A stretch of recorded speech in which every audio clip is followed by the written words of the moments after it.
This is Bangalore Headlines, your source for the latest news and alerts from across the city.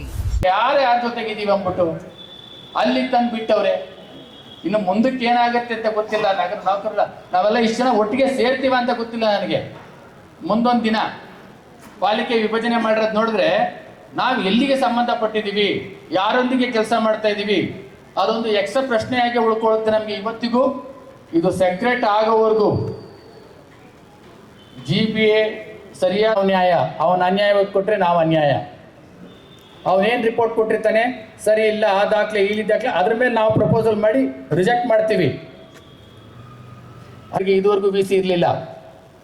ಒಂದು ವಾರದಿಂದ ನಮ್ಮ ಸೌತಲ್ಲಿ ಅವ್ರಿಗೆ VC ತಗೊಳ್ತಾ ಇದ್ರೆ ಎಷ್ಟು ಪೆಂಡಿಂಗು ಅಲ್ಲ, ಒಂದು ಕಾಲಾವಧಿಯೇ ಇಲ್ವೇ ಯಾವುದಕ್ಕೂ ಕಾಲಾವಧಿ ಇಲ್ವೇ? ನಮ್ಮ ಜೀವನ ನಿರೂಪಿಸಕ್ಕೆ ನಿರ್ವಹಣೆ ಮಾಡೋಕ್ಕೆ ಒಂದು ಕಾಲಾವಧಿ ಇದೆ. ಬೆಳಗ್ಗೆ ಎದ್ರೆ ಇದಾರೆ ವಿಧಾನಸೌಧದಲ್ಲಿ ಇದ್ದಾರೆ, ನಾನು ಅಲ್ಲಿಂದಲೇ ಬಂದಿರೋದು. ಜೋರಾಗಿ ಸೌಂಡ್ ಬಂದ್ರೆ ಅಲ್ಲಿಗೆ ಹೋಗುತ್ತೆ.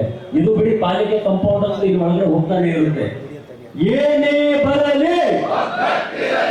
Thank you. ದಿನಾಂಕ 23/12/2025 ಮಂಗಳವಾರ ಕರೆಯಲಾದ ತುರ್ತು ಸಭೆಯಲ್ಲಿ ಈ ಕೆಳಕಂಡ ನಿರ್ಣಯವನ್ನು ಸರ್ವಾನುಮತದಿಂದ ಚರ್ಚಿಸಿ ತೀರ್ಮಾನಿಸಿ ಅಂಗೀಕರಿಸಲಾಯಿತು. ಮೊದಲನೇದು, ವಿಶೇಷ ಆಯುಕ್ತರು ಕಂದಾಯರವರು ಗ್ರೇಟರ್ ಬೆಂಗಳೂರು ಪ್ರಾಧಿಕಾರದ ಪಾಲಿಕೆಗಳ ಪಂಚಪಾಲಿಕೆ ಸ್ವಲ್ಪ ಕರೆಕ್ಷನ್ ಇದೆ. 5 ಪಾಲಿಕೆಗಳ ಸಂಬಂಧಪಟ್ಟ ಆಯುಕ್ತರು, ಅಪರ ಆಯುಕ್ತರ ಅಭಿವೃದ್ಧಿ ಮತ್ತು ಅಪರ ಆಯುಕ್ತರ ಕಂದಾಯ, ಜಂಟಿ ಆಯುಕ್ತರು, ಇಲಾಖಾ ಮುಖ್ಯಸ್ಥರು ಆಗಿರುತ್ತಾರೆ. ವಿಶೇಷ ಆಯುಕ್ತರವರ ಮಾಡುವ ವಿಡಿಯೋ ಸಂವಾದ ಅವಶ್ಯಕತೆ ಇರೋದಿಲ್ಲ. ಅದು ಸ್ವಲ್ಪ ಕರೆಕ್ಷನ್ ಇದೆ. ಎರಡನೇದು, ಗ್ರೇಟರ್ ಬೆಂಗಳೂರು ಪ್ರಾಧಿಕಾರದ ಪಾಲಿಕೆಗಳ ಉಪ ಆಯುಕ್ತರು ಶ್ರೀ DK ಬಾಬು ಮತ್ತು ಶ್ರೀ ವರಲಕ್ಷ್ಮಮ್ಮ ರವರನ್ನು ಕಾನೂನುಬಾಹಿರವಾಗಿ ಅಮಾನತು ಮಾಡಿರುವುದನ್ನು ಅದು ಶಿಫಾರಸು ಅಂತ ಹಾಕ್ತೀವಿ, ಕೂಡಲೇ ಹಿಂಪಡೆಯಲು ಆಗ್ರಹಿಸಲಾಗಿದೆ. ಮೂರನೇದು, ವಿಶೇಷವಾಗಿ ತಾವೆಲ್ಲ ಗಮನಿಸಬೇಕು, ವಿಶೇಷ ಆಯುಕ್ತರು ಕಂದಾಯರವರು ಪಾಲಿಕೆ ಉಪಾಯುಕ್ತರು, ಕಂದಾಯಾಧಿಕಾರಿ ಹಾಗೂ ಸಹ ಕಂದಾಯಾಧಿಕಾರಿ ಮತ್ತು ಮೌಲ್ಯಮಾಪಕರು, ಕಂದಾಯ ಪರೀಕ್ಷಕರು, ಕಂದಾಯ ವಸೂಲಿಗಾರರು ಅವರವರಿಗೆ ಪ್ರತಿದಿನ ವಿಡಿಯೋ ಸಂವಾದ ಸಭೆಯಲ್ಲಿ ಅವಚಕ ಶಬ್ದಗಳಿಂದ ನಿಂದಿಸಿ, ಬೆದರಿಕೆ ಹಾಕಿ, ತೇಜಾವಧಿ ಮಾಡಿ ಮಾನಹಾನಿ ಮಾಡುತ್ತಿರುವುದರಿಂದ ಇನ್ನು ಮುಂದೆ ಕಂದಾಯ ಇಲಾಖೆಯ ಕಂದಾಯಾಧಿಕಾರಿಗಳು ಮತ್ತು ಸಹ ಕಂದಾಯಾಧಿಕಾರಿಗಳು ವಿಶೇಷ ಆಯುಕ್ತರು ಕಂದಾಯ ನಡೆಸುವ ವಿಡಿಯೋ ಸಂವಾದ ಸಭೆಯಲ್ಲಿ ಪಾಲ್ಗೊಳ್ಳಬಾರದೆಂದು ದಿನಾಂಕ 23/12/2025 ಸಭೆಯಲ್ಲಿ ಸರ್ವಾನುಮತದಿಂದ ತೀರ್ಮಾನಿಸಲಾಯಿತು. ಆಗ್ತದಾ?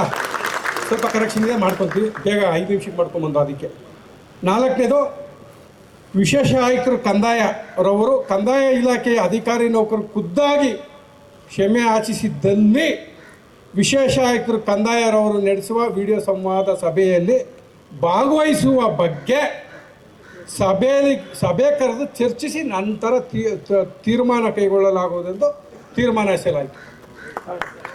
ಈ ಪತ್ರ ಹಾಕಿದ್ದೀವಿ. ಈ ಪತ್ರ ಹಾಕಿದ್ಮೇಲೆ ಸಂಪೂರ್ಣ ಜವಾಬ್ದಾರಿ ನಮಗಿರುತ್ತೆ. ಅಲ್ಲೇ ಕೇಳಿಸ್ಕೊತಿದ್ದೆ, ಸಂಘಕ್ಕೆ ಬಲಿಷ್ಠವಾಗಿ ಸಪೋರ್ಟ್ ಮಾಡಬೇಕು, ಬೆನ್ನೆಲುಬಾಗಿರಬೇಕು ಅಂತೆಲ್ಲ ಕೇಳಿಸ್ಕೊತಿದ್ದೆ. ಅಂಥ ಸಮಯದಲ್ಲೂ ಸಹ ನಾನು ಟೈಪ್ ಮಾಡಿಸಿದ್ದೀವಿ.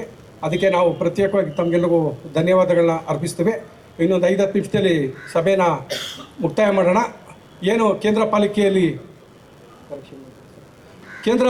ಇವತ್ತು ಏನು ಕ್ಯಾಂಡಲ್ ಹಚ್ಚುವ ಮೂಲಕ ಒಂದು ಕರಾಳ ದಿನ ಆಚರಣೆ ಮಾಡ್ತಾಯಿದ್ದೀವಿ. ತಾವೆಲ್ಲ ದಯವಿಟ್ಟು ಕೇಂದ್ರ ಪಾಲಿಕೆ ಮೇಯಲ್ ಜಂಟಿ ಆಯುಕ್ತರು ಕಚೇರಿ ಮುಂದೆ ಮಾಡಬೇಕಂತ ತಮ್ಮಲ್ಲಿ ಮನವಿ ಮಾಡ್ಕೊಳ್ತೀವಿ.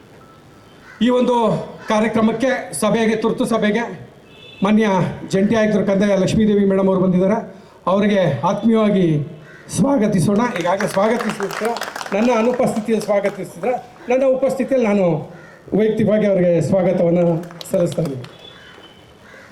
ನಿನ್ನೆ ಮತ್ತು ಮೊನ್ನೆ ಒಂದೆರಡು ಬೆಳವಣಿಗೆ ನೋವುಂಟು ಮಾಡುವಂಥದ್ದನ್ನೇ. ಆದರೆ ನಿಮ್ಮಲ್ಲಿ ನಾನು ಹೇಳೋಕ್ಕೆ ಇಷ್ಟಪಡ್ತೀನಿ, ನಾನು ಜಂಟಿ ಆಯುಕ್ತರು ಕಂದಾಯ ಹುದ್ದೆಯಲ್ಲಿ ಕೂತ್ಕೊಂಡ್ಮೇಲೆ ನಿಮ್ಮಲ್ಲಿ ಸುಮಾರು ಜನ ಎಲ್ಲರಿಗೂ ನಾನು ಫೋನ್ ಮಾಡಿದ್ದೀನಿ. ನಾವು ಫಸ್ಟು ಸಾರ್ವಜನಿಕ ಸೇವಕರು, ಪಬ್ಲಿಕ್ ಸರ್ವೆಂಟ್ ನಾವು, ಕರೆಕ್ಟಾ?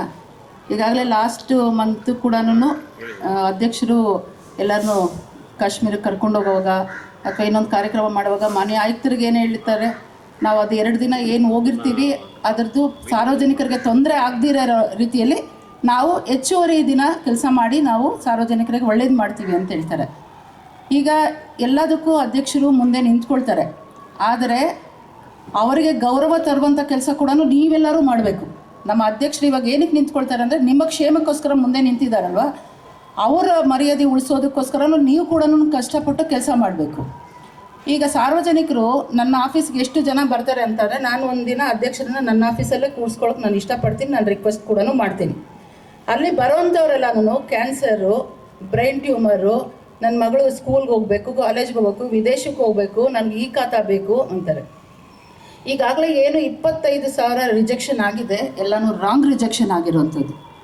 ಸೊ ರಾಂಗ್ ರಿಜೆಕ್ಷನ್ ಮಾಡಬೇಡಿ ಅಂತಲೇ ಹೇಳಿರೋದು. ಐದರ್ ನೀವು ಮಾಡೋಕ್ಕಾಗಲ್ಲ ಅಂತ ಅಂದರೆ ಅದನ್ನು ಬೀಲಾದರೂ ಇಡಿ, ರಾಂಗ್ ರಿಜೆಕ್ಷನ್ ಮಾಡಬೇಡಿ ಅಂತ ಹೇಳಿರೋವಂಥದ್ದು.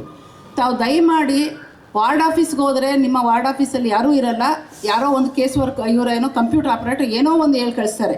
ನಾವು ಇಲ್ಲಿ ಕೂತಿರೋರು ನಿಜವಾಗ್ಲೂ 6 ತಿಂಗಳಿಂದ ಅಲ್ಲ, 1 ವರ್ಷದಿಂದ ಒಂದು ದಿನಕ್ಕಿಲ್ಲ ಅಂತಂದರೆ 100ರಿಂದ 150 ಜನ ನನ್ನ ಆಫೀಸಿಗೆ ಬರ್ತಾರೆ. ಅವ್ರ ಹೆಸರು, ಫೋನ್ ನಂಬರ್ ಸಮೇತ ನಾನು ಬರೆದಿಟ್ಕೊಂಡಿದ್ದೀನಿ. ಅವ್ರ ಪ್ರಾಬ್ಲಮ್ ಏನು, ನಾನು NICಲಿ ಕೂತ್ಕೊಂಡು ಇಲ್ಲಿ ಕೂತ್ಕೊಂಡು, ಯಾಕಂತಂದರೆ ಅವರೆಲ್ಲ ಕಣ್ಣಲ್ಲಿ ನೀರಲ್ಲ ರಕ್ತ ಹಾಕ್ಕೊಂಡು ಬರ್ತಿದ್ದಾರೆ. ಸೊ ನಾವು ಸಾರ್ವಜನಿಕ ಅಧಿಕಾರಿಗಳು, ಸಾರ್ವಜನಿಕ ಪಬ್ಲಿಕ್ ಸರ್ವೆಂಟ್ ಅಂತ ಹೇಳ್ಕೊಂಡಾಗ ನಮ್ಮ ಕಚೇರಿಗೆ ಇವಾಗ ಒಂದು ವಾರ್ಡ್ ಆಫೀಸ್ ಅಥವಾ ಒಂದು ಯಾರೋ ಆಫೀಸ್ಗೆ ಒಂದು ಪಬ್ಲಿಕ್ ಬಂದಾಗ ಅವರ ಕೆಲಸ ಅಲ್ಲಿರುತ್ತೆ. ಆಯಿತು, ರೌಂಡ್ ರಾಬಿನಲ್ಲಿ ಗೊತ್ತಿರಲಿಲ್ಲ, ಎಲ್ಲೆಲ್ಲೋ ಹೋಗ್ತಾ ಇತ್ತು. ಸೊ ಈಗ ರೌಂಡ್ ರಾಬಿನ್ ತೆಗೆದು ನಿಮ್ಮ ಕಚೇರಿಯಲ್ಲೇ ಇರುತ್ತೆ.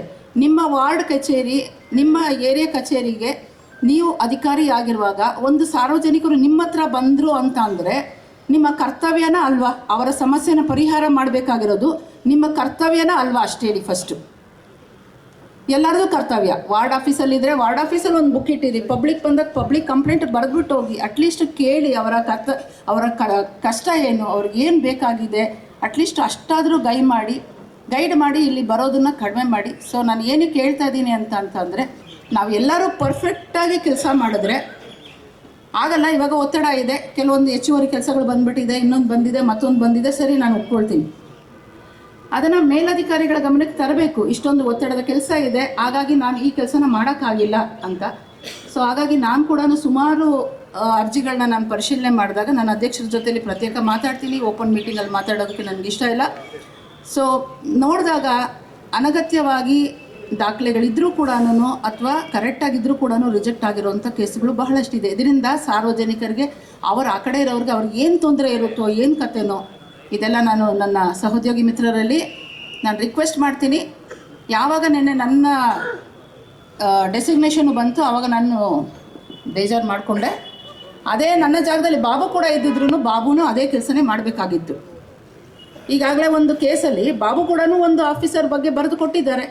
ವರದಿ ಕೊಡಿ ಅಂತಂದರೆ ಕೊಡಲೇಬೇಕು, ನನ್ನ ಕರ್ತವ್ಯ ಅದು. ಆ ಕಡೆ ನನ್ನ ಮೇಲಧಿಕಾರಿಗಳು, ಕೆಳಗಡೆ ನನ್ನ ಸಹೋದ್ಯೋಗಿಗಳು.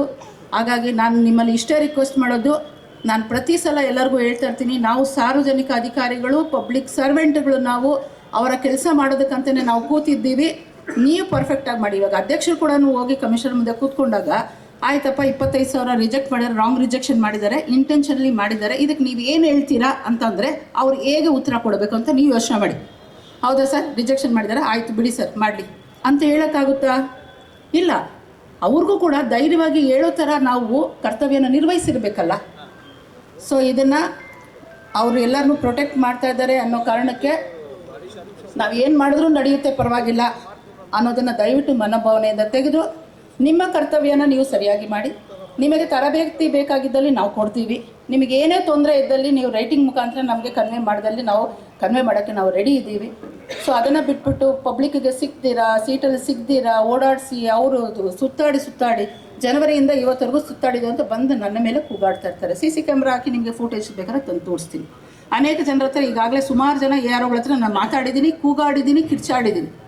ಸುಮಾರು ಜನ ಇರ್ಬೋದು, ಎಲ್ಲರ ಮೇಲೂ ಏನಿದಾಗಿಲ್ಲ, ಯಾಕಾಗಿಲ್ಲ ಅಂತ. ಸೊ ದಯಮಾಡಿ ಎಲ್ಲರೂ ಕೂಡ ನಮ್ಮ ಪರಿಸ್ಥಿತಿನೂ ಅರ್ಥ ಮಾಡ್ಕೊಳ್ಳಿ. ನಾನು ಜಂಟಿ ಆಯುಕ್ತರು ಹುದ್ದೆಗೆ ಏನು ಪ್ರಮೋಷನ್ ಆಗಿ ಬಂದು ಕೂತ್ಕೊಂಡು ಆವತ್ತಿಂದ ಕೂಡ ನಿಮ್ಮ ಥರನೇ ನಾವು ಕೂಡ ಹಗಲು ರಾತ್ರಿ ಕೆಲಸ ಮಾಡ್ತಾಯಿದ್ದೀವಿ. ಒಂದು ಒಳ್ಳೆ ಸಿಸ್ಟಮ್ ಬಂದಿದೆ, ಒಳ್ಳೆ ಸಿಸ್ಟಮ್ಗೆ ನಾನು ಸಹಕಾರ ಕೊಡೋದು ನನ್ನ ಕರ್ತವ್ಯ. ಇನ್ನು ಒಂದು 2 ವರ್ಷ ಆದಮೇಲೆ ಈ ಸಿಸ್ಟಮ್ನ ಎಲ್ಲರೂ ಕೂಡ ಇಷ್ಟಪಡ್ತೀರಾ. ಸೊ ಹಾಗಾಗಿ ನಿಮ್ಮ ಸಹಕಾರ ಕೂಡ ಇರಲಿ. ಇದು ನನ್ನ ಸಂಸ್ಥೆ, ಇದು ನಮ್ಮ ಸಂಸ್ಥೆಗೆ ನಾವು ಖಂಡಿತವಾಗಿ ನಿಯತ್ತಾಗಿ ಕೆಲಸ ಮಾಡಬೇಕು, ಪ್ರಾಮಾಣಿಕವಾಗಿ ಕೆಲಸ ಮಾಡಬೇಕು. ಯಾವುದೇ ಕಾರಣಕ್ಕೂ ರಿಜೆಕ್ಟ್ ಮಾಡೋಕ್ಕೆ ಹೋಗ್ಬೇಡಿ.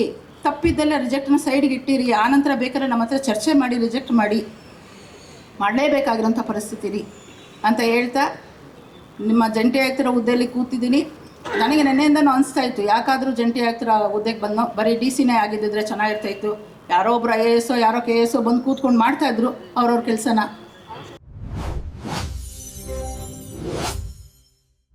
Subscribe channel for latest update.